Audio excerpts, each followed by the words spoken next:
The FIM-92 Stinger Seeker head chirps a high-pitched, steady lock. The gunner feels the vibration through the grip. Trigger pulled. The chemical slug ignites and the missile clears the tube at 1,500 miles per hour. It pulls a 20G turn, tracking the friction heat generated by an Iranian Shahed drum. A fireball erupts 500 yards off the starboard rail, raining fiberglass into the swell. But the AN/S PY-1D radar screen isn't clearing. 114 separate blips have just crossed the 12-mile limit. To the east, the UK's Sea Viper missiles are already screaming off the rails of HMS Duncan at Mach 4. Below deck, the Mark 15 Phalanx CIWS spins up to 4,500 rounds per minute. Its 20mm Gatling gun spitting a wall of tungsten at the low-altitude swarm. Every intercept costs $1.5 million. Every incoming drone costs $35,000. If you throw enough low-cost targets at a high-value defense, the math eventually breaks. They launch 60 fast attack craft and 100 loitering munitions simultaneously. It's a desperate scramble to keep the kill chain from collapsing. Britain responds first, rushing 1,000 troops to the region in a high-stakes deployment.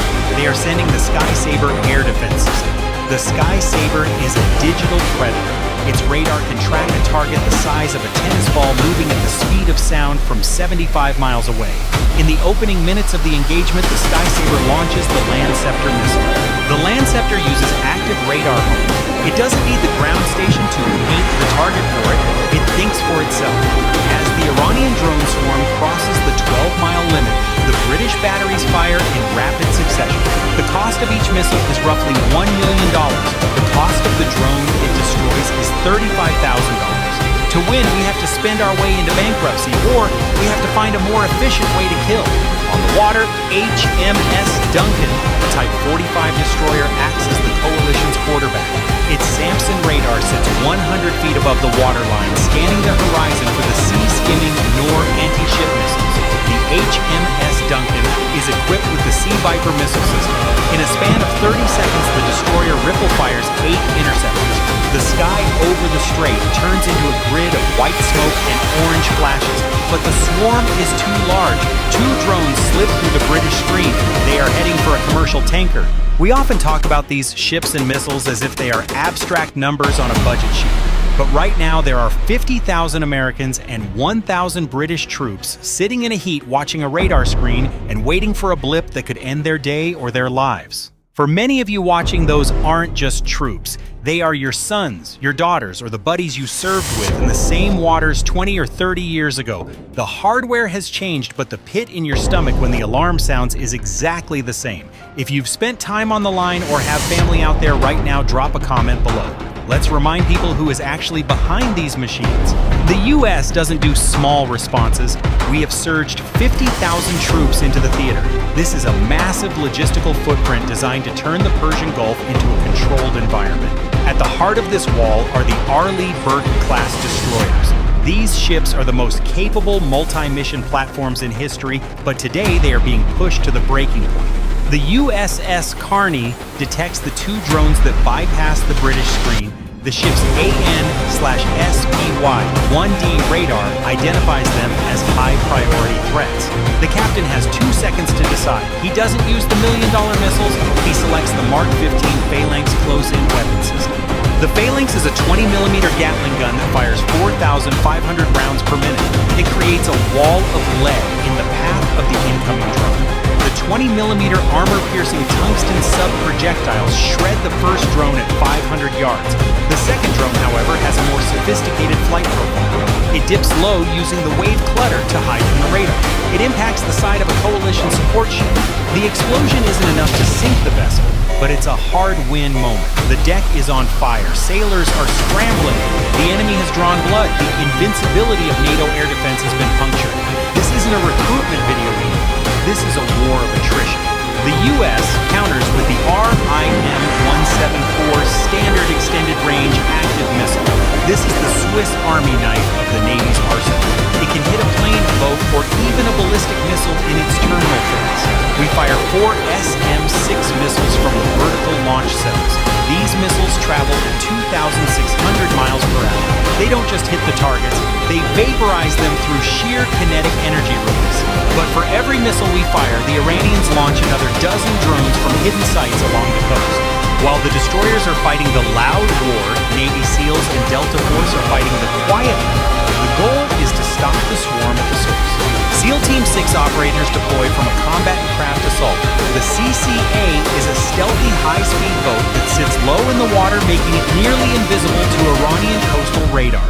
The operators are equipped with Glock 19 sidearms and Sig Sauer MCX Rattler carbines, but their primary weapon today is C4 plastic explosive. They dive into the dark, oil-slicked waters of the Gulf. Their target a series of Iranian smart mines anchored in the shipping lanes. These mines aren't passive. They use acoustic sensors to identify the signature of a U.S. aircraft carrier and detonate only when a high-value target is overhead. The SEALs use underwater handheld sonar to locate the mooring cables. Working in total darkness, they attach demolition charges to the sensors. One operator feels the vibration of an Iranian fast attack boat passing just 20 feet above his head. If he's spotted, there is no backup. This is a high-stakes tactical gamble. At the same time, Delta Force teams are executing sensitive site exploitation on a small island used by the IRGCN as a drone command center. They fast rope from a MH-60M Blackhawk under the cover of electronic jamming provided by an EA-18G Growler. The Growler floods the enemy's frequencies with white noise, blinding their communications. The Delta operators move through the compound with clinical precision. They are there to seize hard drives and destroy the satellite uplinks. They have 6 minutes before the Iranian Quds Force Quick Reaction Team arrives. The coalition realizes that playing defense is a losing game. This is where the air war turns the tide, but it is anything buddies. The Iranians have moved S-300 and Bavar-373 surface-to-air missile batteries into the jagged mountains overlooking the strait. To break this, the U.S. launches the F-35C Lightning II from the deck of the USS Gerald R. Ford. The F-35C acts as a project manager in the sky. Its computer system fuses data from the HMS Duncan, the SEAL teams on the ground, and satellite imagery to create a 360-degree God view of the battlefield. It assigns the best weapon to kill them. The F-35C identifies the radar signature of an S-300 battery. Instead of flying into the teeth of the defense, the pilot releases an AGM-154 joint standoff weapon.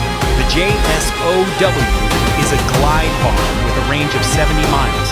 It follows a GPS-guided path, contouring to the terrain to avoid detection. It impacts the radar band of the S-300, decapitating the enemy's air defense. With the eyes of the enemy blinded, we send in the heavy hitters. The A-10 Thunderbolt II enters the fray. For the veterans in the audience, this is the sound of victory. The A-10 is built around the GAU-8 Avenger 30mm cannon. This gun is the size of a Volkswagen Beetle and fires depleted uranium shells at a rate of 3,900 rounds per minute. An Iranian swarm of 15 fast attack boats is attempting to box in a NATO frigate. The A-10 pilot rolls into a 30-degree dive. He centers the lead boat in his heads-up display. He squeezes the trigger for a 2-second burst. The sound is the last thing the enemy hears. The 30mm rounds shred the fiberglass hulls and detonate the fuel tanks. In 3 passes, the swarm is reduced to burning wreckage and oil slicks. But the A-10 is slow. An Iranian man-portable air defense system fires a heat-seeking missile from a hidden position on a coastal cliff. The missile tracks the A-10's massive twin engines. The pilot punches flares, burning magnesium pellets that burn hotter than the engine to decoy the missile. The missile explodes just 10 feet from the tail. The A-10 survives because it is essentially a flying tank with a titanium bathtub protecting the pilot, but it's forced to aggress. The wind is getting harder. As the sun sets, the Iranians believe the darkness will give their fast boats an advantage. The AC-13OJ Ghost Rider gunship arrives on station. The AC-13OJ sits at 10,000 feet circling the target area. It is equipped with a 30mm GAU-23/A autocannon and a 105mm M102 howitzer. Using high-definition infrared sensors, the crew of the Ghost Rider sees the heat signatures of the Iranian crews attempting to reload drone launchers on the coast. The 105mm howitzer fires. This is a weapon usually found on a tank, now mounted to the side of a Ford-engine cargo plane.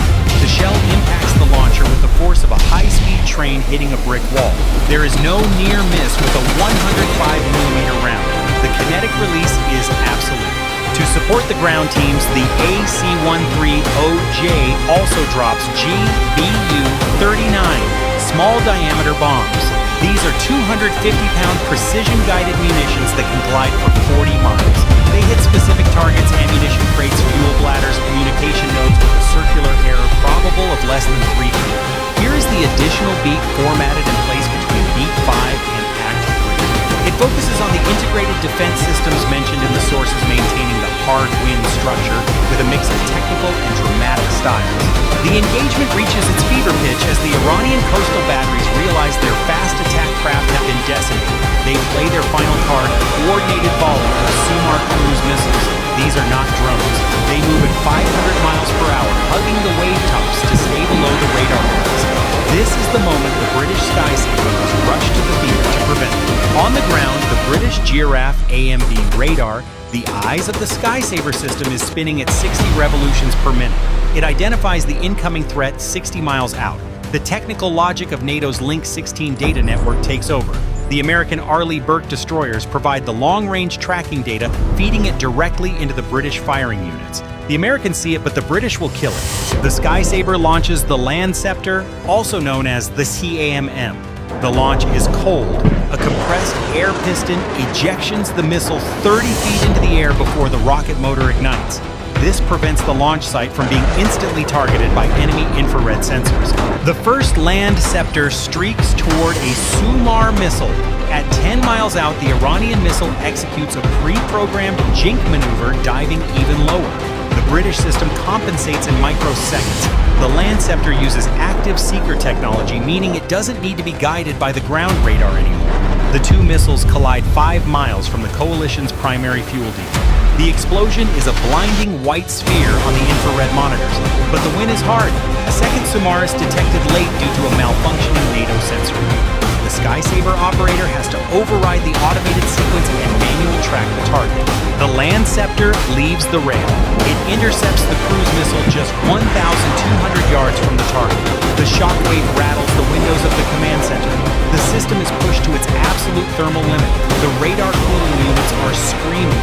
This is a frantic high-heat struggle where the hardware is being redlined just to keep the gate from being slammed shut. For the British crews who were rushed into the desert just days ago, this is the ultimate test of their $300 million system. They hold. The final cruise missile is neutralized. The Strait of Hormuz is open, but the victory isn't a parade. 2 coalition ships are being towed back to port for major repairs. We have expended over 400 high-intercept missiles totaling nearly $1.2 billion in ordnance. The 12,000 sorties flown by U.S. and NATO aircraft have pushed the airframes to their limits, requiring months of maintenance. The Iranians lost over 80% of their coastal fast attack fleet and dozens of drone launch sites. We didn't just fire more bullets, we fired them in a sequence that the enemy couldn't predict. The F-35C identified the threat, the Growler jammed the response, the Arleigh Burke provided the shield, and the A-10 provided the hammer. As the 82nd Airborne units begin to rotate into the secure coastal zones, the lesson is clear.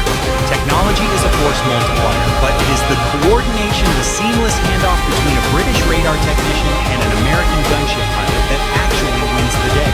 The strait is open for now, the tankers are moving again, but the enemy is watching, learning, and rebuilding. They know that in the next engagement, the hard win will be even harder. They will look for a break in the sequence, and our only job is to make sure that break never happens. This was a game of processing power and professional resolve. The US and its allies proved that they can force the gate open even when the enemy holds the key. But the price of winning is that you have to be ready to do it all over again tomorrow. The hard win is the only win that matters because it's the only one the enemy truly respects. Under the pressure of 105mm shells and the wall of lead, the math finally worked in our favor. The strait remains ours for now. Disclaimer: our mission is tactical tactical clarity. But it is important to note that the scenario depicted here is a dramatized simulation intended to provide a high-fidelity look at modern military friction. What you are watching is a stimulated what-if exercise. It is not a factual news report of a real-world event. We utilize this hypothetical framework to stress test the intersection of NATO hardware doctrine and operator logic. While the weapon specifications and regional tensions are based on reality, the specific engagement meets character dialogue and emotional stakes are fictionalized. Our goal is to deliver an immersive data-intensive analysis for educational and entertainment